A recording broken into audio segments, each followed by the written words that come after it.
Hey everyone, welcome to the 2019 External Assessor webinar. Today we will be going through the process of what you'll be doing this summer, along with some of the more challenging items on the tool.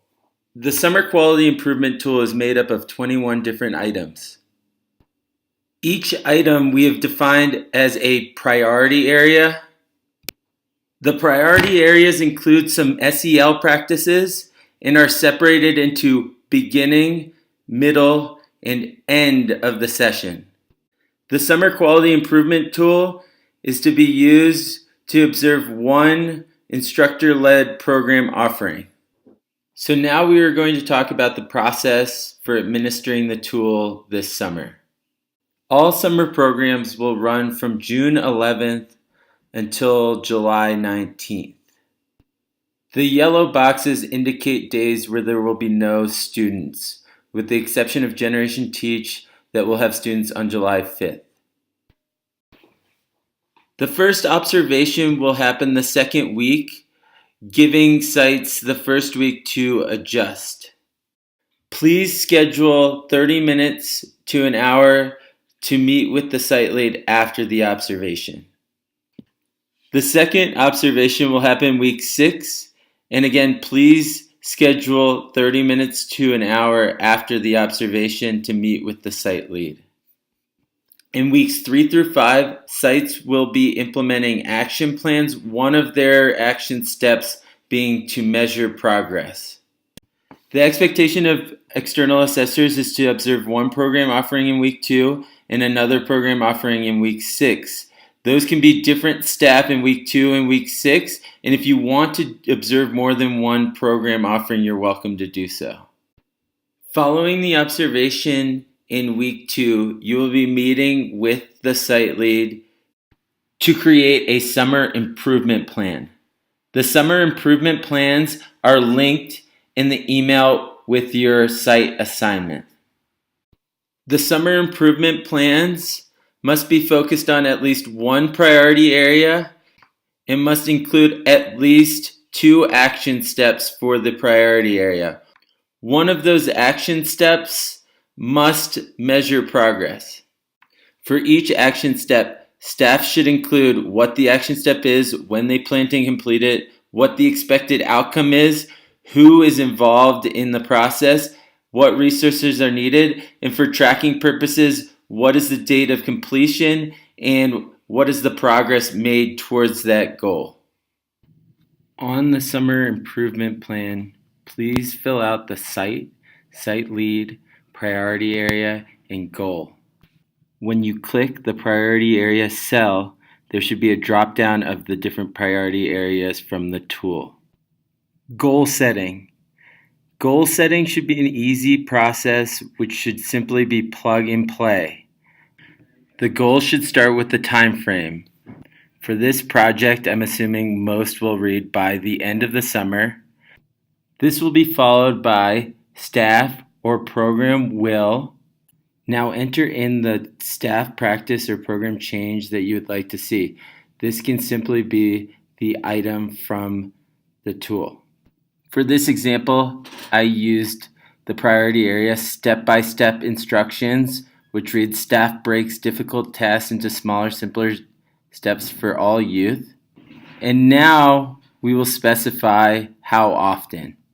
In this case, we selected at least one time, and then the end of the goal reads within each instructor-led activity. This is an example of how you can do goal setting. Ultimately, it's up to you, but I would request not to spend too much time on the goal setting and spend the majority of the time focusing on the action plan itself and what those site leads will be doing throughout the summer. As was mentioned before, one of the action steps must be measuring progress. There are many ways to measure progress, whether it's observing the priority area that they want to focus on. Another resource that we would like you to check out are the interim measures, which include a wide variety of different ways to monitor progress throughout the summer.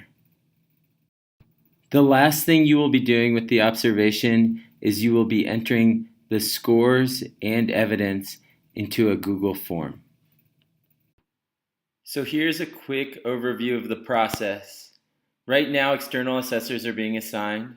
In week 2, they will observe and support goal setting with the summer improvement plan. Site leads will have 24 hours to adjust that summer improvement plan, and then site leads will be implementing change and measuring progress throughout weeks 3 through 5. At the end, in week 6, you'll be doing the final observation. So here's a quick overview of the process. Right now, external assessors are being assigned. In week 2, they will observe and support goal setting with the summer improvement plan. Site leads will have 24 hours to adjust that summer improvement plan, and then site leads will be implementing change and measuring progress throughout weeks 3 through 5. At the end, in week 6, you'll be doing the final observation.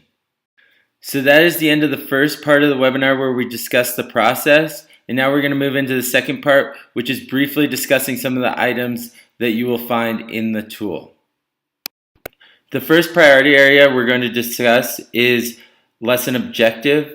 And the importance of this item is that staff should state what the students are going to learn or what skill they're going to practice from the activity that they're going to do, and not simply state what the students are going to do. The next priority area is empathy, which is an SEL item. For this item, staff must provide an opportunity for students to share personal stories, experiences, feelings, or something about their culture. This can be a quick activity that staff put at the beginning, middle, or end of a session, and it can be in the form of icebreakers or some SEAL activities. The next item is routines, and again, these routines should be observed throughout the beginning, middle, and end of the activity. How students are arriving, how students are leaving, what are some of the procedures, the attention getters, and the behavioral expectations that are going on throughout the activity. Age-appropriate activities is about monitoring the challenge for the students. A staff member that hits on this priority area could simply be doing check-ins with the students, asking them how this project is going and if they understand what to do. Sharing control is about emphasizing the skills of choice and responsibility.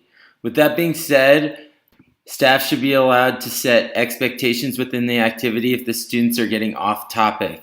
Below are some examples of how a nutritional cooking class could be scored. Creativity is another SEL priority area where staff encourages youth in using their creativity, curiosity, or imagination. It can be inherently within the activity, or it can be things that the staff says, such as think outside the box, be creative when you are, or anything else where the staff encourages students to use their creativity or imagination. Connecting to experience is another SEL practice where the staff 2 or more times has students make connections between the session activity and previous knowledge or experience. Note that this does not have to do with all youth. It could be staff checking in with small groups or individual students within the activity. Emotion coaching is another SEL practice that has to do with naming and validating emotions. What's important to note about this item is that the emotions can be both positive and negative. Emotion coaching is another SEL practice that has to do with naming and validating emotions. What's important to note about this item is that the emotions can be both positive and negative. Note that if this priority area is not observed during the program offering, please mark with an X. Conflict resolution. Staff acknowledges conflict or negative behavior and follows up with those involved afterwards. So some things to look for is how is the conflict or behavior addressed in the moment? And does the staff circle back and follow up with the student later on in the session? Again, if this is not observed, please mark with an X. So now that we've gone over the process and some of the different items of the tool, I'm going to do a quick recap of the next steps. The first step is to reach out to the site lead by May 31st.